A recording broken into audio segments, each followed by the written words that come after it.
মদের মাংস খেয়ে ফুর্তি করছে, চাষিরা যে মরে যাচ্ছে সেটা দেখছে না।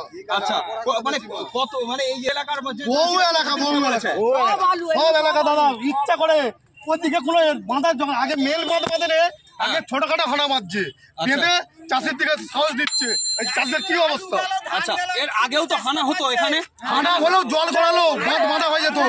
এই বাঁধ কোনো পরিস্থিতি দিচ্ছে না বাঁধার জন্য। এইবারে এই বাঁধা বাঁধা হলো না, তার ফলে আপনাদের এলাকার বিস্তীর্ণ জলে জলময়, পুরো জলে জলময়। জমি সম্পূর্ণ জলের তলায় এবং 3 বিঘে যে আলু। কতটা পরিমাণ ক্ষতিগ্রস্ত হয়েছে এখানকার এলাকার আলু চাষিরা।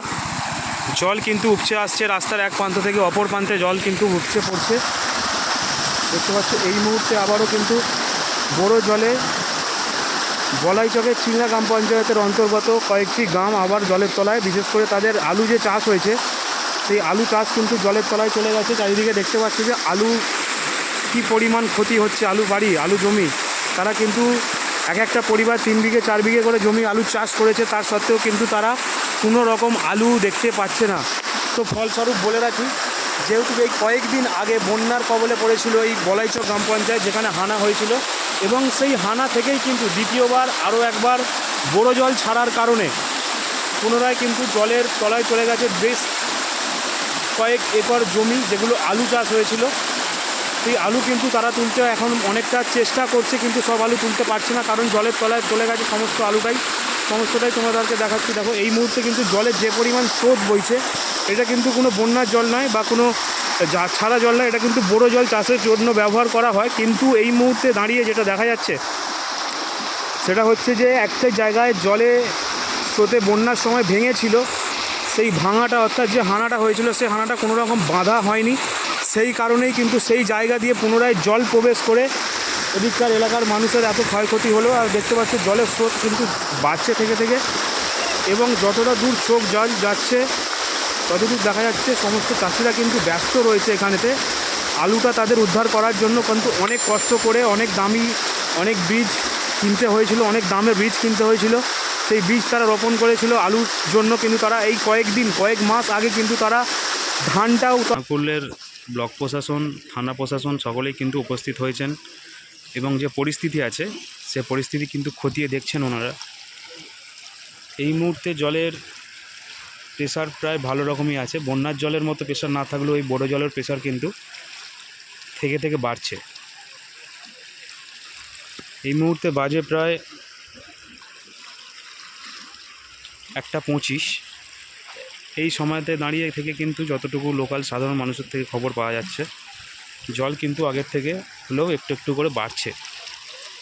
দেখতে পাচ্ছ বলাইচক আশ্রম, আর এই বলাইচক আশ্রমের ভিতরে কতটা পরিমাণ জল আছে আজকের দিনে দাঁড়িয়ে। এবং তার অপোজিটেই কিন্তু রাস্তা যে ছিল, মেন রাস্তা, ঢালাই রাস্তা, সেই রাস্তার আর পাশে জমি কিন্তু দেখতে পাচ্ছ। এখান থেকে উনি কিন্তু 1 বস্তা আলু মাঠে করে ভরে নিয়ে আসছেন। আর এইভাবেই কিন্তু প্রায় বিঘের পর বিঘে জমি আলু কিন্তু জলের তলায় চলে গেছে। আর এদিকে দেখতে পাচ্ছ কত লোক, তারা কিন্তু ঝোড়া করে হাঁড়ি করে আলু তুলছে, যে আলু এখনো। কারণ কৃষি থেকে পচে গেলে সেটা তো দুর্বলভাবে নিতে পারবে না, যেগুলো ইমিডিয়েট উঠে গেছে আমাদের সেগুলো লিফটিং করে নিচ্ছি। আর এরমভাবেই কিন্তু জমি থেকে আলু তোলা হচ্ছে দেখতে পাচ্ছ।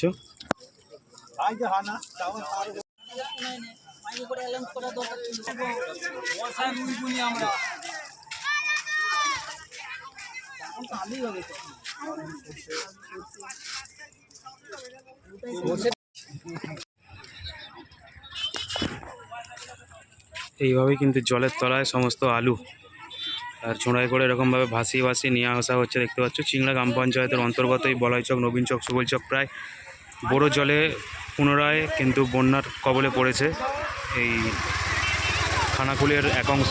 বলাইচক গ্রাম পঞ্চায়েত, চিংড়া গ্রাম পঞ্চায়েতের অধীনস্থ এই গ্রাম। প্রায় বিঘের পর বিঘে জমি কিন্তু জলের তলায় দেখতে পাচ্ছ।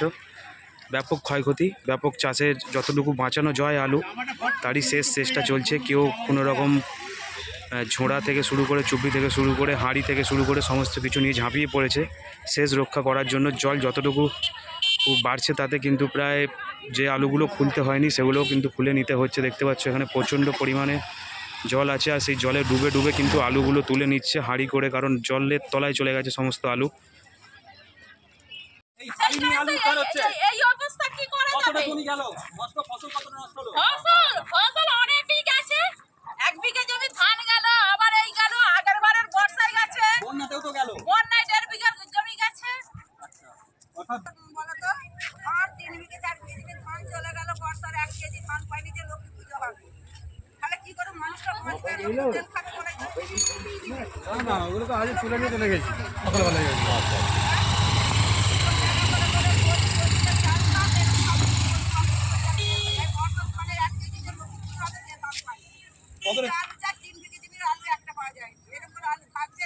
কতটা আলু চাষ করেছিলেন এবারে 3 বিঘে সবটাই জলের তলায়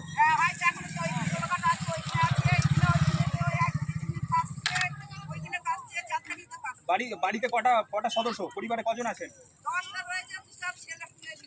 আচ্ছা 10টা মানে সব ছেলে পুলে নিয়ে 10 জন তাই তো ক বিঘে জমি আছে আপনার বড় জলে বন্যা কি প্রথমবার হলো? কতটা জমি ডুবলো আপনার 3 বিঘে অর্থাৎ 3 বিঘে যদি হুট করে ডুবে যায় 10 জন পরিবারের সদস্য তার মধ্যে বাচ্চা রয়েছে এবং আচ্ছা 6-7 জনে 10 বিঘে জমি হুট করে ডুবে গেলে কিভাবে উদ্ধার করবে অর্থাৎ দেখতে পাচ্ছেন তবুও কিছুটা উদ্ধার করার তার চেষ্টা করছে জল বাড়ছে নাকি জল বাড়ছে তো এই দিকটা বেশি এই দিকে ঢুকতে শুরু করেছে তাই তো জল প্রবেশ করতে শুরু করেছে এরকম ভাবে বড় জলে কি বন্যা প্রথম বড় জলে এরকম ক্ষতি কি প্রথমবার? এরকম হয়নি কোনোদিন? বাধা হয়ে যেত নাকি আগে